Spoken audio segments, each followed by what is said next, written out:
ನಾವು ಇವತ್ತಿನ ವಿಡಿಯೋದಲ್ಲಿ ರೆಸ್ಟೋರೆಂಟ್ ಸ್ಟೈಲ್ನಲ್ಲಿ ಸ್ವೀಟ್ ಕಾರ್ನ್ ವೆಜ್ ಸೂಪನ್ನು ಹೇಗೆ ಮಾಡೋದು ಅಂತ ತೋರಿಸ್ತಿದ್ದೇವೆ.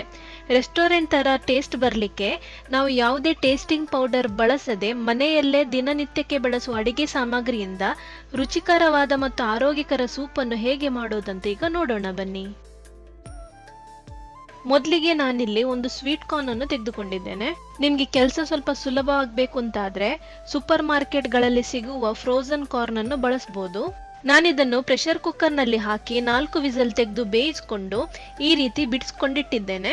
ಇಷ್ಟು ಕಾರ್ನ್ ಇಂದ 5 ರಿಂದ 6 ಜನರಿಗೆ ಬೇಕಾಗುವಷ್ಟು ಸೂಪ್ ಅನ್ನು ಮಾಡಬಹುದು. ಇದನ್ನೀಗ ಅರ್ಧ ಡಿವೈಡ್ ಮಾಡ್ಕೊಳ್ತೇನೆ. ಒಂದು ಅರ್ಧ ಭಾಗ ಹೀಗೇನೆ ಇರಲಿ, ಉಳಿದ ಅರ್ಧ ಭಾಗವನ್ನು ಮಿಕ್ಸಿ ಜಾರ್ಗೆ ಹಾಕೊಳ್ಳೋಣ. ಈ ಸೂಪನ್ನು ಮಾಡಲಿಕ್ಕೆ ನೀವು ಫ್ರೋಜನ್ ಕಾರ್ನ್ ಅನ್ನು ಉಪಯೋಗಿಸುವುದಾದರೆ ಮೊದಲಿಗೆ ಅದನ್ನು ಬೇಯಿಸಿಕೊಳ್ಳಿ, ನಂತರ ಈ ಪ್ರೊಸೀಜರ್ ಅನ್ನು ಮಾಡಿ. ಇದಕ್ಕೆ ಸ್ವಲ್ಪ ನೀರನ್ನು ಹಾಕಿಕೊಂಡು ಚೆನ್ನಾಗಿ ಗ್ರೈಂಡ್ ಮಾಡ್ಕೊಳ್ಬೇಕು.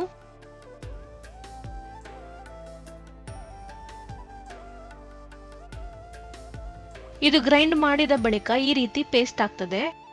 ಆದ್ರೆ ನಾವಿದನ್ನು ಡೈರೆಕ್ಟ್ ಆಗಿ ಸೂಪ್ಗೆ ಹಾಕ್ಲಿಕ್ಕೆ ಆಗೋದಿಲ್ಲ.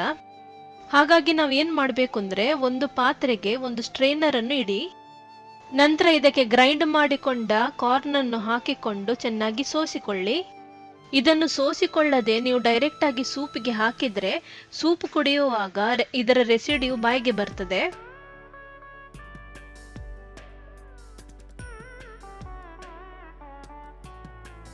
ಇದನ್ನೀಗ ಡಿಸ್ಕಾರ್ಡ್ ಮಾಡ್ಕೊಳ್ಳಿ.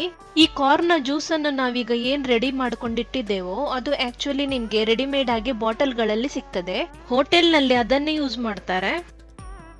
ನಾನು ಪ್ರೆಷರ್ ಕುಕ್ಕರ್ ನಲ್ಲಿ ಕಾರ್ನ್ ಅನ್ನು ಬೇಯಿಸ್ಕೊಂಡಿದ್ನಲ್ಲ, ಆ ಬೇಯಿಸಿಕೊಂಡ ನೀರಿದು. ಇದನ್ನು ಬಿಸಾಡದೆ ಹಾಗೆ ಇಟ್ಬಿಡಿ.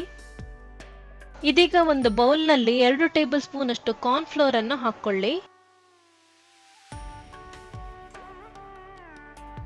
ಇದಕ್ಕೆ ಸ್ವಲ್ಪ ಸ್ವಲ್ಪ ನೀರನ್ನು ಹಾಕಿಕೊಂಡು ಗಂಟುಗಳು ಇರದಂತೆ ಪೇಸ್ಟ್ ಅನ್ನು ಮಾಡಿಕೊಳ್ಬೇಕು. ನೀವು ಇದನ್ನೆಲ್ಲ ಮೊದಲೇ ರೆಡಿ ಮಾಡಿಕೊಂಡ್ರೆ ಸೂಪ್ ಅನ್ನು ಮಾಡುವಾಗ ತುಂಬಾ ಈಸಿ ಆಗ್ತದೆ.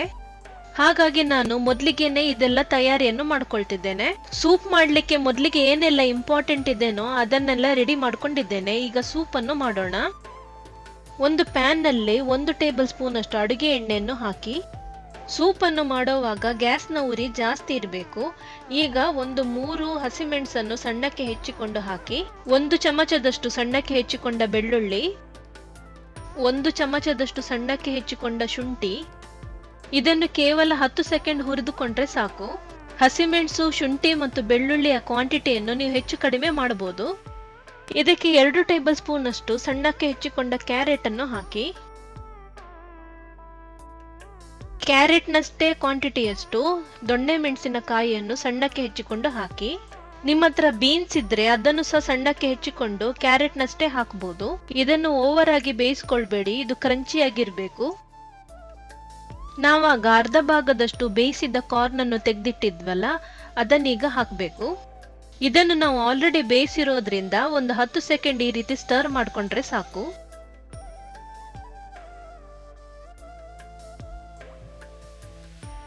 ಈಗ ಇದಕ್ಕೆ ನಾವು ಗ್ರೈಂಡ್ ಮಾಡಿಕೊಂಡ ಕಾರ್ನ್ ಜ್ಯೂಸ್ ಅನ್ನು ಹಾಕಬೇಕು. ಇದರಿಂದ ಸೂಪ್ಗೆ ಒಳ್ಳೆ ಕ್ರೀಮಿ ಟೆಕ್ಸ್ಚರ್ ಬರ್ತದೆ.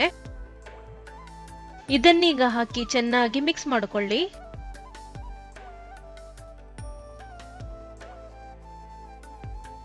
ಇದಕ್ಕೆ ನೀರನ್ನು ಹಾಕಿಕೊಳ್ಳುವ ಮೊದಲು 1-2 ನಿಮಿಷ ಹೀಗೇನೆ ಬೇಯಲಿಕ್ಕೆ ಬಿಡಿ. ಯಾಕಂದ್ರೆ ಇದರಲ್ಲಿರುವ ಎಲ್ಲಾ ಫ್ಲೇವರ್ಗಳು ಒಟ್ಟುಗೂಡಬೇಕು. ರುಚಿಗೆ ತಕ್ಕಷ್ಟು ಇದಕ್ಕೆ ಉಪ್ಪನ್ನು ಹಾಕಿಕೊಳ್ಳಿ.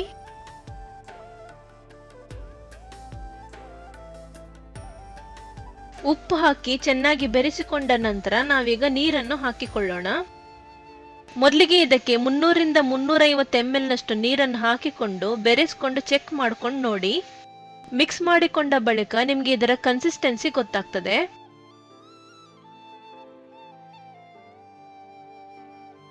ಈ ಕನ್ಸಿಸ್ಟೆನ್ಸಿ ಪರ್ಫೆಕ್ಟ್ ಇದೆ ಅಂತ ಅನಿಸ್ತಿದೆ, ಹಾಗಾಗಿ ನಾನಿನ್ನು ನೀರನ್ನು ಹಾಕೋದಿಲ್ಲ. ಇದಕ್ಕೆ 1 ಟೀ ಸ್ಪೂನ್ ಅಷ್ಟು ಕರಿಮೆಣಸಿನ ಪುಡಿಯನ್ನು ಹಾಕಿ. ನೀವು ಹಸಿಮೆಣಸು ಜಾಸ್ತಿ ಹಾಕಿದ್ದಿದ್ರೆ ಇದನ್ನು ಸ್ವಲ್ಪ ಕಡಿಮೆ ಹಾಕಬಹುದು. ಸೊ ನಿಮ್ಗೆ ಪೆಪ್ಪರ್ನ ಫ್ಲೇವರ್ ಜಾಸ್ತಿ ಇಷ್ಟ ಅಂತ ಇದ್ರೆ ಹಸಿಮೆಣಸನ್ನು ಕಡಿಮೆ ಮಾಡ್ಕೊಳ್ಳಿ. ನಾನು ಇದಕ್ಕೆ ಸಣ್ಣಕ್ಕೆ ಹೆಚ್ಚಿಕೊಂಡ ಕೊತ್ತಂಬರಿ ಸೊಪ್ಪನ್ನು ಹಾಕಿದ್ದೇನೆ. ಇದೆಲ್ಲವನ್ನು ಹಾಕಿಕೊಂಡು ಒಂದ್ಸಲ ಚೆನ್ನಾಗಿ ಬೆರೆಸ್ಕೊಳ್ತೇನೆ. ಇದರ ರುಚಿಯನ್ನು ಒಂದ್ಸಲ ನೋಡಿಕೊಂಡು ಉಪ್ಪು ಕಡಿಮೆ ಅಂತ ಅನಿಸಿದ್ರೆ ಹಾಕಿಕೊಳ್ಳಿ. ಇದಕ್ಕೆ 1 ಟೇಬಲ್ ಸ್ಪೂನ್ ಅಷ್ಟು ಸಕ್ಕರೆಯನ್ನು ಹಾಕಿ 1 ಚಮಚದಷ್ಟು ಬೆಣ್ಣೆಯನ್ನು ಹಾಕಿ.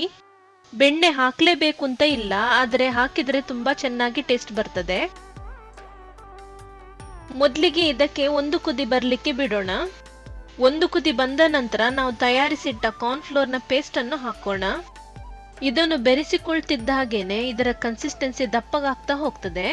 ಈಗ ಕೊನೆಯಲ್ಲಿ 1 ಕುದಿಯನ್ನು ತೆಗೆದು ಗ್ಯಾಸ್ ಅನ್ನು ಆಫ್ ಮಾಡ್ಕೊಳ್ಳೋಣ. ಸ್ವೀಟ್ ಕಾರ್ನ್ ವೆಜ್ ಸೂಪ್ ಈಗ ಸರ್ವ್ ಮಾಡ್ಲಿಕ್ಕೆ ರೆಡಿ ಆಗಿದೆ. ಹೋಟೆಲ್ಗಳಲ್ಲಿ ಇದಕ್ಕೆ ಟೇಸ್ಟಿಂಗ್ ಪೌಡರ್ ಅನ್ನು ಹಾಕ್ತಾರೆ, ಆದ್ರೆ ನಾವಿಲ್ಲಿ ಹಾಕಿಲ್ಲ. ಟೇಸ್ಟಿಂಗ್ ಪೌಡರ್ ಹಾಕದೇನೂ ಕೂಡ ನಾವು ತುಂಬಾ ರುಚಿಯಾದ ಸೂಪ್ ಅನ್ನು ತಯಾರಿಸಿದ್ದೇವೆ. ಸ್ವೀಟ್ ಕಾರ್ನ್ ವೆಜ್ ಸೂಪ್ ಅನ್ನು ಬಿಸಿ ಬಿಸಿ ಆಗಿರುವಾಗಲೇ ಸೇವಿಸಿ. ಹಾಗೇನೇ ಈ ರೆಸಿಪಿಯ ಬಗ್ಗೆ ನಿಮ್ಮ ಅನಿಸಿಕೆಯನ್ನು ಕಮೆಂಟ್ ಮೂಲಕ ತಿಳಿಸಿ. ಈ ವಿಡಿಯೋ ಇಲ್ಲಿಗೆ ಮುಕ್ತಾಯವಾಗುತ್ತದೆ. ಎಲ್ಲರಿಗೂ ಧನ್ಯವಾದಗಳು.